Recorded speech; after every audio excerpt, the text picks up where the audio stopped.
Robinson? Yes. I didn't have time to You have to give us your name. I'm sorry. My name is Mark Robinson. I live at 4015 Sassafras Court. That's right here in Greensboro. I've lived in Greensboro all my life. I didn't have time to write a fancy speech. I didn't have time to, I didn't have the resource of an English teacher to sit down and write a speech with at school today and be, brought over here or practice or anything. What I really came down here for is this. I've heard a whole lot of people in here talking tonight about this group and that group and domestic violence and blacks, these minorities and that minority. What I want to know is, when are you all going to start standing up for the majority? And here's who the majority is. I'm the majority. I'm a law-abiding citizen who's never shot anybody, never committed a serious crime, never committed a felony. I've never done anything like that. But it seems like every time we have one of these shootings, nobody wants to put the blame where it goes, which is at the shooter's feet. You want to put it at my feet. You want to turn around and restrict my right, constitutional right that's spelled out in black and white.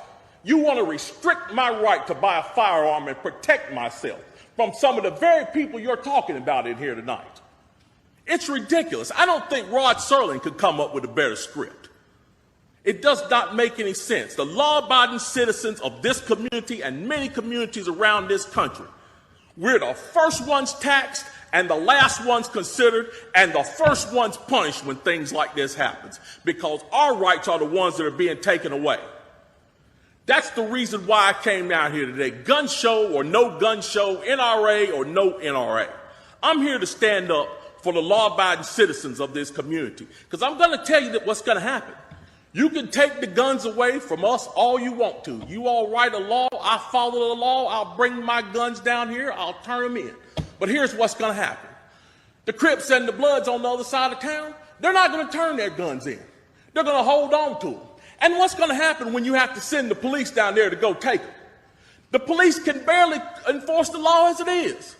It's what I see. We demonize the police, criminalize and vilify the police, and we make the criminals into victims. And we're talking about restricting guns? How are you going to do that? How are you going to do that when the police department's already hamstrung? You're not going to be able to go down here and take these guns from these criminals. So the criminals are going to hold on to their guns. They're still going to have them. They're still going to break in my house, and they're still going to shoot me with them. And guess who's going to be the one that suffers? It's going to be me. Well, I'm here to tell you tonight, it is not going to happen without a fight. And when I say fight, I don't mean shots fired. I don't mean fist thrown. I mean I'm going to come down here to this city council and raise hell just like these loonies from the left do until you listen to the majority of the people in this city. And I am the majority.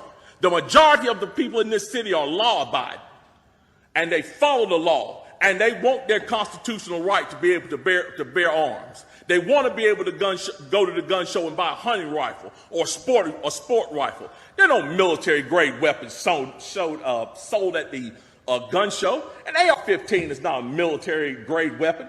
Anybody that would go into combat with an AR-15 is a fool. It's a semi-automatic .22 rifle. You'd be killed in 15 minutes in combat with that thing. So we need to dispel all these myths, and we need to drop all this division that we got going on here. Because the bottom line is, when that Second Amendment was written, whether the framers liked it or not, they wrote it for everybody. And I am everybody. And the law-abiding citizens of this city are everybody. And we want our rights, and we want to keep our rights. And by God, we're going to keep them, come hell or high water.